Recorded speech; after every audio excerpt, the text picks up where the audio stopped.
우리 속담에 검은 머리 짐승은 거두는 게 아니다, 그런 말이 있지요.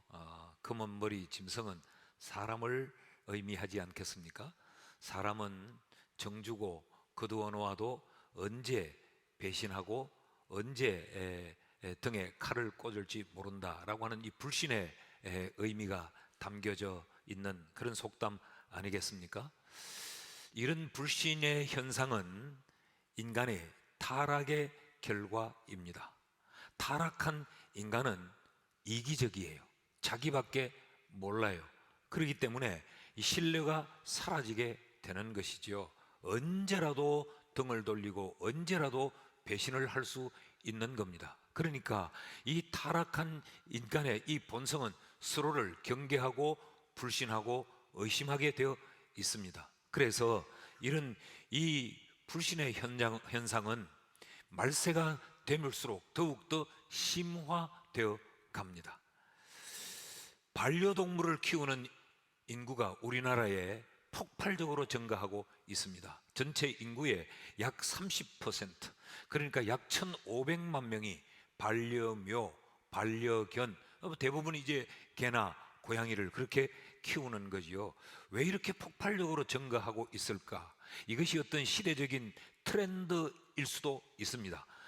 그런 강아지 한 마리쯤은 안고 다녀야 현대인인 것처럼, 그렇게 또 키워야 요즘 시대를 어울리는 것처럼, 이런 유행의 풍조 때문이기도 하지만 사회학자들은 이것을 병리적 현상이라고 부릅니다. 이 사회가 불신이 너무 팽배해서 사람은 믿을 수 없다, 그러나 이 짐승은 내가 정을 주는 만큼 나를 따르고 내가 관심을 가지는 만큼 내게 배신하지 않는다고 하는 이 마음 때문에 사람들은 지금 이 반려동물을 키우는데 빠져들고 있다라고 주장하기도 합니다. 굉장히 일리 있는 이야기라고 생각합니다. 여러분, 우리도 살면서 우리가 사람에게 배신을 당해서 상처받고, 그래서 우리의 마음이 사람을 향해서 닫혀버린 이런 경험들이 우리에게 있지 않습니까? 그나마 조금의 사랑을 베풀고 그나마 조금의 우리가 이웃을 향하여 선을 행하던 것마저도 이런 사람의 불신으로 인해서 이것마저 닫아버리고 포기한 그런 경험들이 우리에게도 있지요. 그런 것에 상처를 받아서 그 삶 전체가 피폐해지는 그런 극단적인 경우도 있습니다. 사람에게 받은 그 배신의 상처 때문에 일생 헤어나지 못하고 부정적인 삶을 살고 그것에 포로가 되어져서 모든 것에 반항적이고 또 불신한 이런 삶을 사는 이들도 우리 주변에서 심심찮게 보게 됩니다. 이것이 세상에서 일어나는 일인 것은 뭐 당연하다고 볼 수 있는데, 이런 모습이 신앙의 현장에서도 일어납니다. 예수님의 사역 현장에서도 이런 불신과 이런 의심은 있었습니다. 우리가 지금 요한복음 1장에서부터 요한복음 14장에 이르기까지 오늘 말씀이 93번째 말씀입니다. 약 2년 동안 우리가 이 말씀을 살펴왔는데, 그동안 예수님이 잘못한 것, 예수님이 실수한 것, 예수님이 어떻게 사람들에게 해롭게 한 것은 단 한 번도 없었어요. 그러면서 끊임없이 예수님이 자신이 누군가를 가르치고 누군가를 설명해 왔습니다. 예수님이 등장하기 전에는 세례 요한이 예수님을 증거했습니다. 하나님의 어린 양이다, 말씀이 육신이 되어 우리 가운데 거하신 분이 바로 예수 그리스도다, 이 예수는 하나님의 독생하신 그 예수 그리스도가 하나님으로 이 땅에 오신 거다, 그렇게 증거했고, 예수님도 친히 자기 자신이 누군가를 증명해 왔습니다. 그런데 사람들은 여전히 예수님을 불신하고 의심합니다. 믿지 않습니다. 받아들이지 않습니다. 심지어 예수님의 제자들마저도 예수님을 의심하고 불신했습니다. 지금 이 시점이 언제냐? 요한복음 14장은 예수님의 사역의 마침표를 찍기 직전입니다. 3년이라는 세월 동안 예수님과 함께 동거동락하면서 예수님을 배워왔고 예수님과 함께 살았던 이 제자들마저도 예수님을 아직 믿지 못하고 의심하고 불신하고 있었던 거지요. 오늘 본문 10절에서 12절 말씀까지를 제가 한번 읽습니다. 내가 아버지 안에 거하고 아버지는 내 안에 계신 것을 네가 믿지 아니하느냐? 내가 너희에게 이르는 말은 스스로 하는 것이 아니라 아버지께서 내 안에 계셔서 그의 일을 하시는 것이라. 내가 아버지 안에 거하고 아버지께서 내 안에 계심을 믿어라. 그렇지 못하겠거든 행하는 그 일로 말미암아 나를 믿어라. 내가 진실로 진실로 너희에게 이르노니 나를 믿는 자는 내가 하는 일을 그도 할 것이요 또한 그보다 큰 일도 하리니 이는 내가 아버지께로 감이라. 여러분, 이 말씀 속에 반복되고 있는 표현 하나가 있죠. 제가 이 말씀을 읽으면서 힘주어 읽었던 것, 믿어라 믿어라 믿어라 라는 것입니다.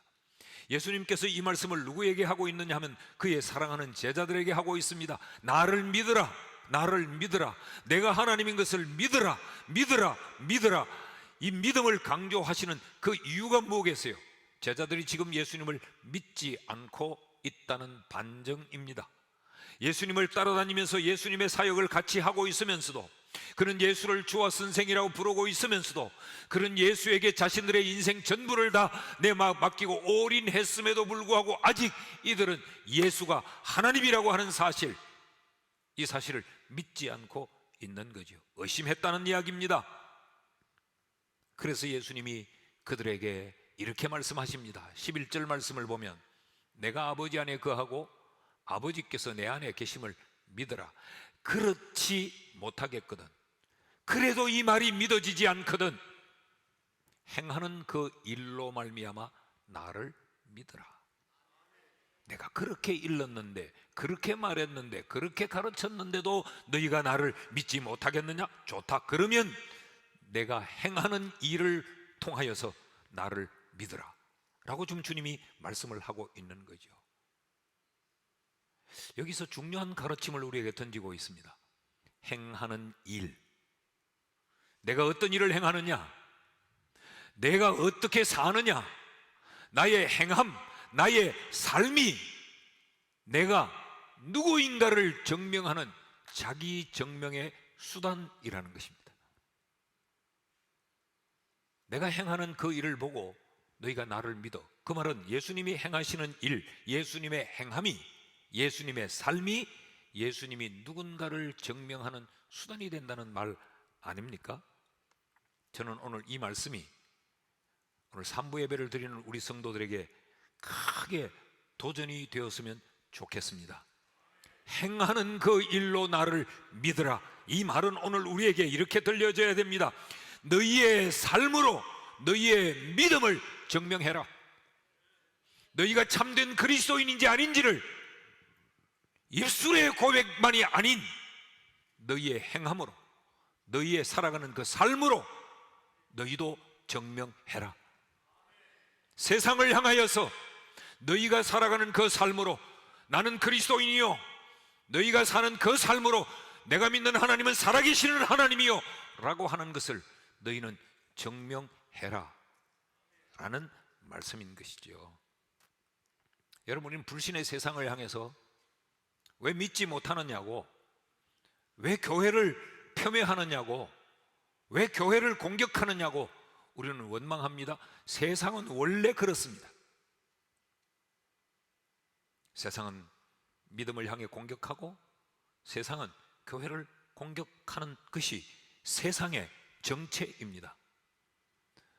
우리는 그런 세상을 향해서 원망만 하고 그런 세상을 향하여 같이 손가락질하고 욕하고 비웃을 것이 아니라, 그런 세상에 너희는 너희의 행함으로, 너희의 삶으로 너희의 믿음을 증명해라. 그것이 주님이 우리에게 주시는 도전입니다. 너희도 하나님이 나를 향해서 믿습니다, 믿습니다, 믿습니다 입술의 고백만이 아니고 믿는다고 하는 너희들의 그 입술의 고백을 너희들의 행하는 그 행함으로 증명해 보이라. 이것이 오늘 이 말씀이 우리에게 던지는 도전입니다.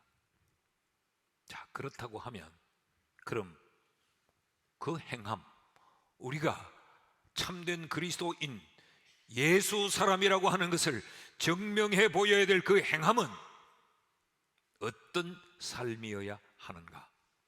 어떤 삶을 살아야 우리가 그리스도인인 것이 증명될 수 있는가? 우리가 어떤 삶을 살아야 하나님이 우리를 보시고 그래, 너는 참으로 나를 믿는 자구나 라고 인정을 하실까? 그 첫째는 우리의 삶의 내용이 하나님의 일이어야 합니다. 예수님께서 11절에 이렇게 말씀을 하시거든요. 내가 아버지 안에 거하고 아버지께서 내 안에 계심을 믿으라. 그렇지 못하겠거든 내가 행하는 그 일로 말미암아 나를 믿으라 라고 말씀을 하시지 않았습니까? 그럼 행하는 그 일은 뭔가? 10절 말씀에서 이렇게 설명합니다. 내가 아버지 안에 거하고 아버지가 내 안에 계신 것을 네가 믿지 아니하느냐? 내가 너희에게 이르는 말은 스스로 하는 것이 아니라 내 아버지께서 내 안에 계셔서 그의 일을 하시는 것이라 라고 말해요. 다시 말하면 아버지가 내 안에 있고 내가 아버지 안에 있는 것, 그것을 내가 증명해 보이는데 내가 하는 그 일은 아버지께서 내 안에 계셔서 나를 통하여 아버지의 일을 하는 거야. 이 말씀이 되는 거죠. 자, 결국은 행하는 일이 하나님의 일이냐 아니냐로 내가 하나님께 속한 사람인가 아닌가가 증명된다는 이야기입니다. 나의 나됨을 가장 확실히 증거하는 것은 내가 어떤 삶을 사는가입니다.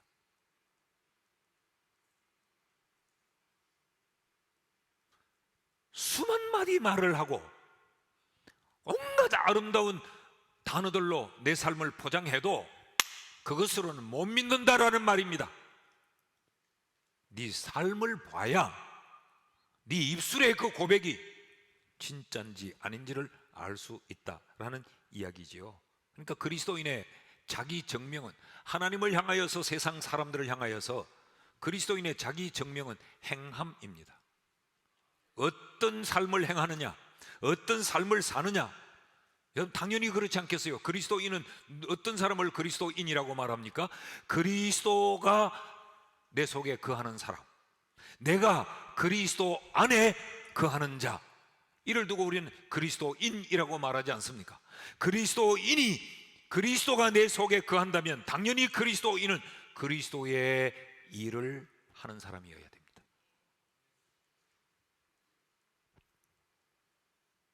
우리가 그리스도인됨을 언급할 때 가장 많이 사용하는 말이 뭐죠? 믿음이죠. 나는 믿어. 그러니까 나는 그리스도인이야. 나는 믿었어. 구원받았어. 그래, 나는 그리스도인이라고. 우리가 그리스도인을 증명하는데 가장 앞장세워 언급하는 것이 믿음 아닙니까? 맞습니다. 이 말은 틀림이 없는 진리입니다. 믿으니까 그리스도인이 됐죠. 그런데 그 믿음을 증명하는 수단이 행함입니다. 행함이 없는 그 믿음을 증명할 길이 없습니다. 예수님이 그렇게 입술로 가르쳐 놓았는데도 이들은 불신했어요. 그러니까 예수님이 내 행함을 일을 통하여 나를 믿으라고 말씀하신 것처럼 우리는 수없이 믿음을 고백하고 입만 열면 하나님이 영광이 되셔야죠. 거룩하게 살아야 되죠. 아니 그리스도인다워야 되죠. 말씀대로 살아야 되죠. 그것을 우리의 행하는 일로, 행함으로, 내가 사는 삶으로 증명해야 합니다.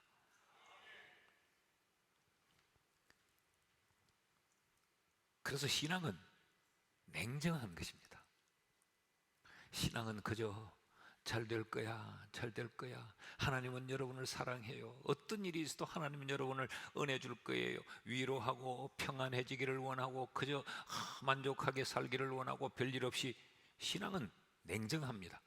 죄를 저주해야 되고 옛 삶을 잘라 결단하고 돌아서야 되고 버릴 것을 과감히 버려야 되고 내 인생의 전부를 예수께 던져 넣어야 되는 신앙은 굉장히 냉정한 것입니다. 그런 감성적이고 그렇게 추상적이고 그저 사람의 비유를, 사람의 감정을 설렁설렁 맞추어 대는 것이 신앙이 아닙니다. 뭐라고 말하냐? 야고보서 2장 14절은 이렇게 말합니다. 내 형제들아, 만일 사람이 믿음이 있노라 하고 행함이 없으면 무슨 유익이 있으리요? 믿는다고 하지만 행하지 않으면 그게 뭐냐? 그 다음 17절은 더 강하게 말합니다. 행함이 없는 믿음은 죽은 거야. 그냥 죽었다고 하니까 생명력이 없다는 정도로서만 끝나는 게 아니고 추한 것입니다. 더러운 것입니다. 효용성을 완전 상실한 것입니다. 26절 말씀에 보면 야고보서 2장, 영혼이 없는 몸이 죽은 것 아니냐? 영혼 없는 몸이, 그건 시체죠. 끔찍스러운 거죠. 그처럼 행함이 없는 믿음도 그런 거야.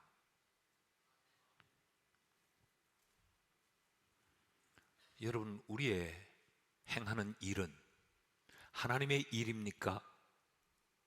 아닙니까? 내 삶의 내용이 어떠냐를 통하여서 우리는 우리의 그리스도인됨이 증명되어져야 합니다.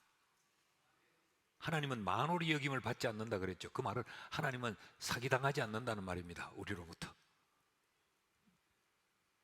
네가 찬양하는 그 찬양, 너 찬양할 때 보니 손 들고 눈물을 뚝뚝 흘리면서 막 부르길래 나는 진짜인 줄 알았다. 그런데 네 행하는 일을 보자. 주님 그렇게 말씀하는 거예요.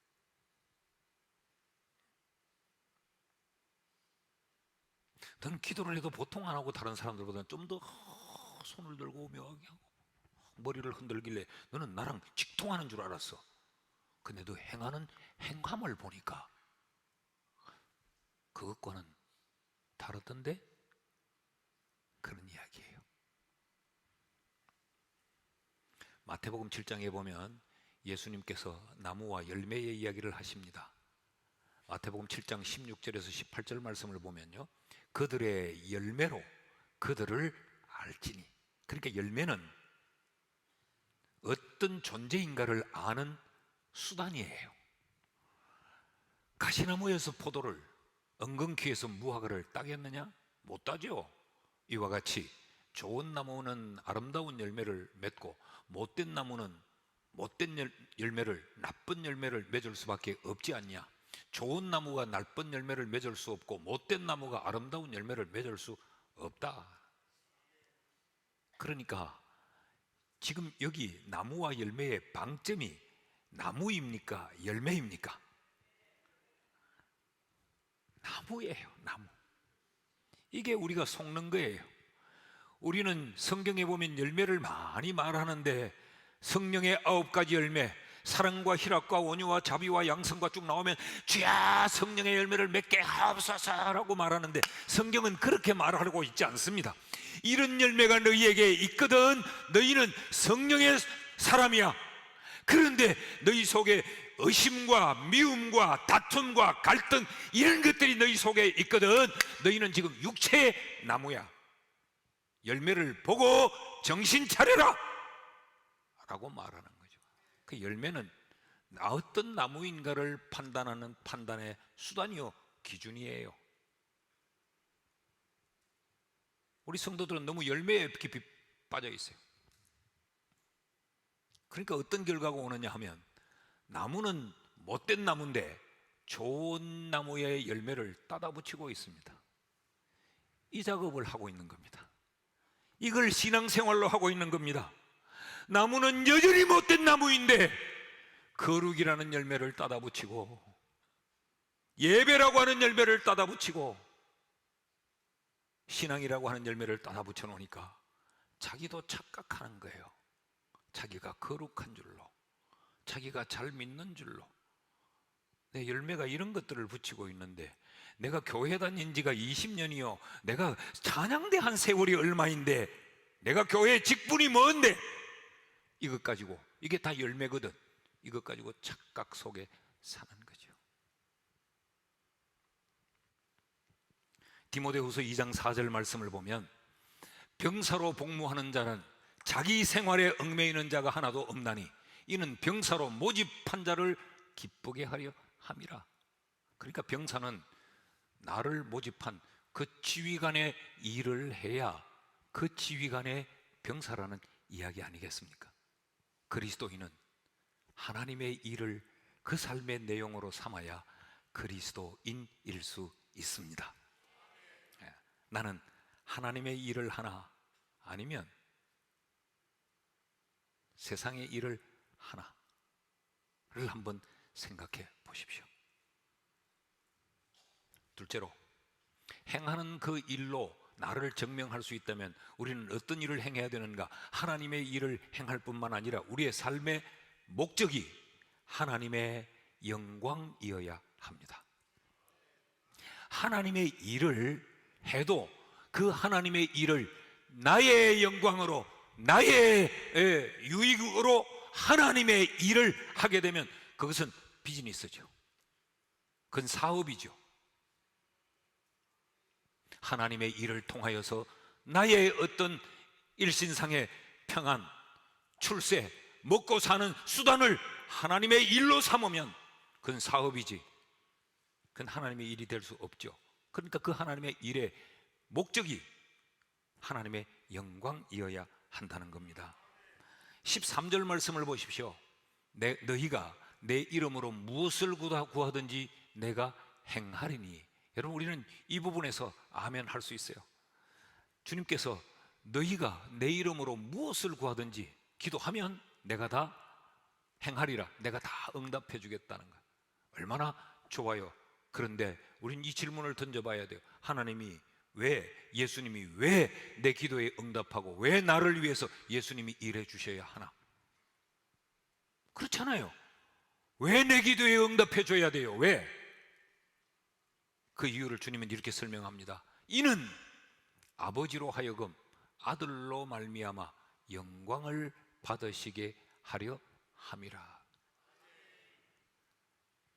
하나님의 영광이 되시도록 주님이 우리의 기도에 응답하며 우리를 위해 일하시겠다고 말씀하고 있습니다.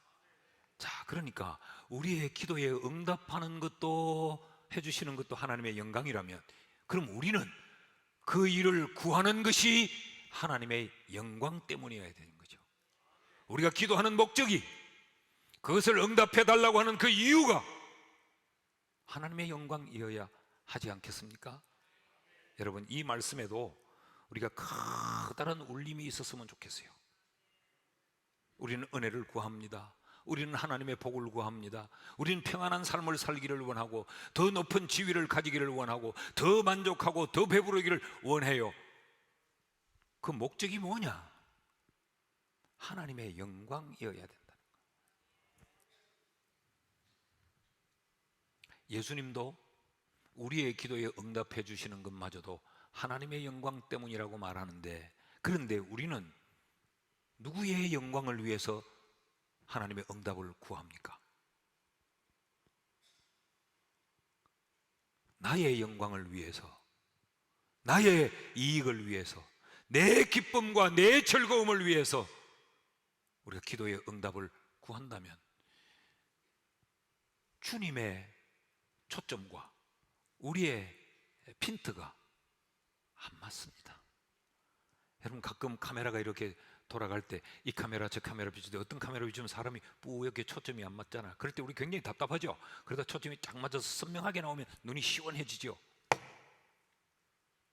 우리의 삶이 그렇게 안개처럼 뿌옇게 초점 맞추어지지 않는 상태에서 우리는 신앙 놀이를 하고 있는 겁니다. 여러분, 제가 신앙 놀이라고 하는 이 의미를 잘 이해했으면 좋겠어요. 교회 열심입니다. 예배 열심히 다니는데 하나님의 영광이 아니면 그 예배는 나를 위한 예배 놀이가 됩니다. 나는 교회에서 예배 놀이하고 나는 찬양대 놀이를 해. 나는 노래하는 거 좋아해. 난 노래하면 내가 즐겁거든. 난 노래가 취미야. 난 노래를 전공했거든. 내 만족, 내 유익, 내 기쁨, 내 즐거움을 위해 하면 그거는 찬양 놀이지, 그건 하나님께 영광이 아니라는 거예요. 여러분, 이런 의미에서 보면 우리는 교회 생활에서 정말 하나님의 영광이 아닌 나를 위한 놀이를 하는 경우가 얼마나 많은지 몰라요. 목사 놀이를 할 수 있어요. 목사 놀이를, 직분 놀이를 하고. 그래서 교회에서 그냥은 못 있는 겁니다. 그냥 있으니까 내 존재감이 안 드러나요. 뭔가 설쳐야 돼. 나는 이거 아니면 저거라도 뭔가 설쳐서 내 존재감을 드러내도, 안 그러면 난 답답해. 교회가 나를 인정해 주지 않구나. 난 이 교회 다니기 싫어. 난 저 교회 또 갈 거야. 그 사람에게 하나님의 영광은 뭡니까? 그래서 신앙생활을 교회 놀이, 예배 놀이, 기도 놀이를 하는 분들이 많아요. 기도하면 그거 재밌거든. 막 환상도 보인다, 환청도 들린다, 몸에 막 진동도 오고 막 그래. 너 그런 거 못 느껴봤지? 재밌다. 이런 신앙놀이를 하게 되고 마는 것이요. 목사놀이, 교역자놀이, 장로놀이.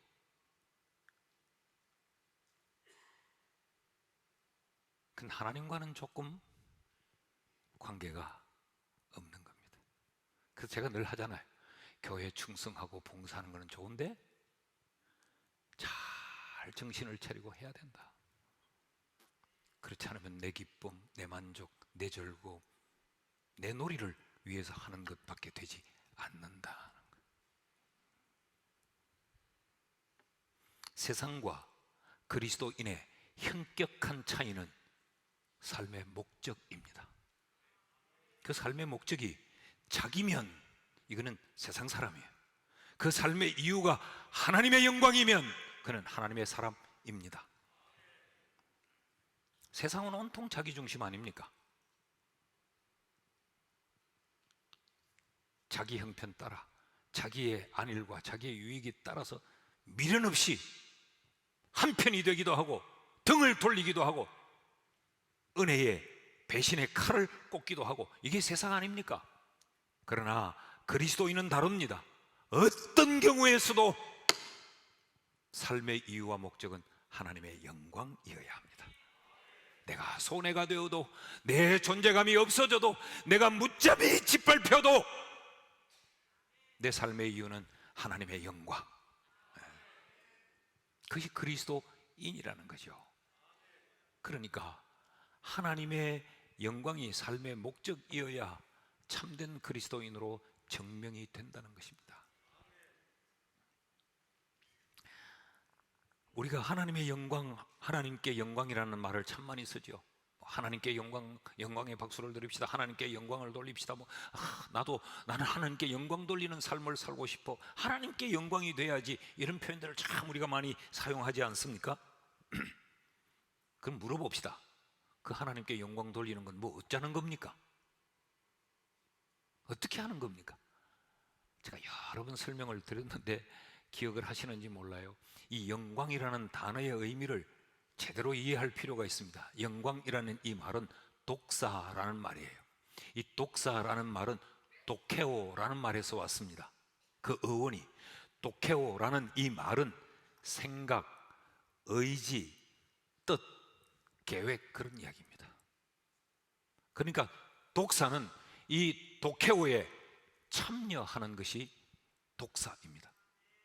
하나님의 영광이란 말은 하나님의 생각, 하나님의 계획, 하나님의 뜻, 하나님의 의지에 내가 거기 참여하는 겁니다. 그게 하나님께 영광을 돌리는 것이요, 그것이 하나님의 영광이 드러나는 것이에요. 자, 다시 설명드릴게요. 우리는 이렇게 생각합니다. 내가 어떤 찬란한 것을 내 열심으로, 내 열정으로, 내 노력으로 뭔가 삐까번쩍한 것을 만들어서 이걸 가지고 하나님 영광을 받으십시오라고 생각해요. 그렇지 않나요? 내가 만든 것으로 하나님께 영광을 돌린다고 생각해요. 그래서 내 아들 좋은 대학 가야 하나님 영광 받으시고, 내가 교회에서 뭘 이렇게 저런 것 일하고 내가 활동해서 존재감을 드러내야지 그것 가지고 하나님 영광 돌리려고 라고 우리는 이야기해요. 근데 성경은 반대로 이야기하고 있습니다. 하나님의 계획이 있는데, 하나님의 뜻이 있는데, 하나님의 생각이 있는데, 내 뜻과 내 생각과 내 계획을 나는 던져버리고 나를 그 하나님의 계획에 풍덩 집어넣는 것, 그것이 하나님께 영광을 돌리는 것입니다. 이점에서 여러분이 지금까지 살아온 삶의 태도를 한번 돌이켜 보시죠. 교회 생활을 한 것 한번 돌이켜 보시죠. 하나님께 영광 돌리려고 하는데 왁하나오, 그때 우리는 나의 계획이지요, 나의 기쁨, 내 만족, 내가 하려고 하는 이 일, 이것으로 하나님의 영광. 여러분, 하나님은 하나님 자체가 영광입니다. 우리가 뭘 만들어 드려야 하나님 영광 받으시고, 안 드리면 영광을 못 받으시는 그런 존재고, 하나님 자체가 영광이에요. 그런데 더럽고 추한 죄인이 뭘 만들어서 그 하나님께 영광을 올려드릴 수 있을까요? 아니라는 거죠. 하나님의 생각, 하나님의 계획, 하나님의 뜻, 그 뜻에, 그 독해오에 내가 참여하는 것이 독사, 그게 하나님의 영광이라는 겁니다. 그렇다면 여러분의 삶의 이유와 목적은 하나님의 영광이어야 합니다. 나의 삶은 하나님의 뜻을 따라 살고 있는지, 아니면 끊임없이 내 생각, 내 계획, 내 고집, 내 주장을 펼치면서 하나님이 그것의 영광을 받아달라고 하는지를 우리를 돌아보고 점검해서, 냉정하지만 우리가 부끄러워할 것 부끄러워하고, 깨달을 것 깨닫고, 꺾어질 것은 꺾어질 수 있기를 주의 이름으로 축원합니다. 내 삶을 통해서 하나님의 뜻이 드러나는가, 아니면 내 뜻을 성취시켜서 그걸 통하여 하나님의 영광을 받으시라고 하는가를 깊이 돌아보셔야 합니다. 참된 그리스도인은 하나님의 영광을 위해 산다라는 말은 하나님의 뜻과 하나님의 의지에 내 모든 것들을 내팽개치고 내가 그 길로 걸어들어 간다는 이야기예요. 오늘 3부 예배를 드리는 우리 모두에게 이런 성숙한 신앙이 있기를 주의 이름으로 축원합니다. 셋째로, 행하는 그 일로 나를 믿으라. 우리는 어떤 행함, 어떤 삶으로 우리가 참된 그리스도인이요, 내가 그리스도께 속한 사람임을 증명해야 되는가? 그 세 번째는 내 삶의 열매가 하나님의 계명을 지키는 것이어야 합니다. 15절 말씀을 보면, 너희가 나를 사랑하면 나의 계명을 지키리라. 여러분, 신앙은 하나님을 사랑하는 거 아니에요. 근데 그 사랑하면 내 계명을 지킬 수밖에 없다. 그러니까 그 나를 사랑한다고 하는 것을 무엇으로 증명하느냐? 하나님의 계명을 지키는 것으로 증명한다는 이야기죠. 이 말씀을 15절에도 21절에도 23절에도 24절에도 계속 반복해서 합니다. 나를 사랑하면 내 계명을 지키는 거야. 내 계명을 지키는 자가 나를 사랑하는 자야. 내 계명을 지키지 않는 자는 나를 사랑하는 자가 아니야. 그런 이야기예요. 온갖 모션으로 하트를 빵빵 날려도, 온갖 아름다운 언어들을 동원해서 사랑을 표현하고 고백해도 내 계명을 안 지키면 나 사랑하는 거 아니야. 그런 이야기예요. 오죽하면 주님이 우리로 하여금 이 계명을 잘 지킬 수 있도록 보혜사 성령을 우리에게 보내주시겠다고 말씀해요. 그래, 참 하기 싫지, 계명을 지키는 게 힘들지. 그러나 내가 보혜사 성령을 너희에게 보내어서 그 성령으로 인해 그 일을 할 수 있도록 내가 도울게 라는 게 하나님의 마음이에요. 자, 16절 말씀을 보십시오. 내가 아버지께 구하겠으니 그가 또 다른 보혜사를 너희에게 주사, 성령님을 말하죠. 너희에게 주사 영원토록 너희와 함께 있게 하리니. 성령으로 우리에게 영원한 동반자가 되게 해 주신다는 겁니다. 그 영원한 동반자인 보혜사 성령은 어떤 영이냐? 17절 말씀 보니까 그는 진리의 영이라 그랬어요. 성령께서 우리와 함께 있으면서 이것은 옳은 것이야, 이것은 옳지 않는 것이야, 너 지금 잘하고 있어, 너 이건 잘못하는 거야, 너 욕심 때문이야, 너 자존심 때문에 하는 거야, 너 너무 교만한 거야, 이걸 성령께서 일러주신다는 거야. 이건 계명이야, 싫어도 해야 돼, 근데 이건 계명을 어기는 거야, 이건 하면 안 돼 라고 우리 곁에서 우리를 도와주는 거예요.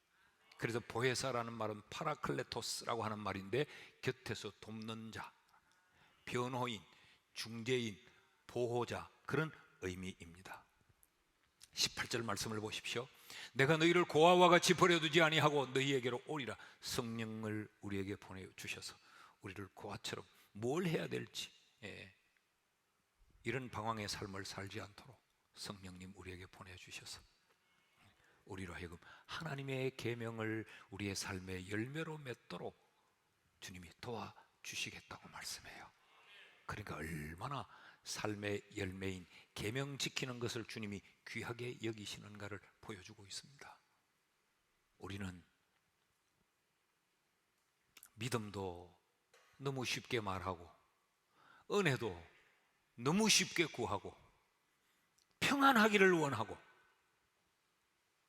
덜 신비로운 은사 체험을 하기도 원하고, 기도를 해도 그냥 기도 못해요. 어떤 모션을 취해야 돼요. 고개라도 흔들어야 돼. 그런데 계명 지키는 데는 관심이 없습니다. 계명을 지키는 데는 관심이 없어요. 여러분, 대한민국 국민이 내 편한 대로 내 쪼대로 살 수는 없잖아요. 불편하지만 횡단보도를 그어놓았으면 횡단보도로 건너야 되지요. 싫지만 빨간불이 오면 서야 되지요. 아무리 급해도. 하나님 나라 백성은 싫지만, 힘들지만 하나님의 계명을 지켜야 합니다. 그것이 우리 삶의 열매여야 하는 것입니다. 말씀을 맺습니다. 여러분은 믿음을 어떻게 증명하고 계십니까? 여러분은 그리스도인인 것을 세상 앞에 무엇으로 증명합니까? 하나님을 향하여 우리는 찬양도 하고 기도도 하고 예배도 하고 손도 들고 일어서기도 하지만, 그 하나님 앞에 나의 나됨을 무엇으로 증명합니까? 삶의 내용이 하나님의 일 맞습니까? 삶의 이유와 목적이 하나님의 영광 맞습니까? 내 삶의 열매가 하나님의 계명을 지키는 것이 맞습니까? 오늘 이 말씀이 우리에게 냉정한 말씀이 되어서 우리의 신앙을 다시 새롭게, 다시 반듯하게 고추 세우는 그런 은혜가 있기를 주의 이름으로 축복합니다.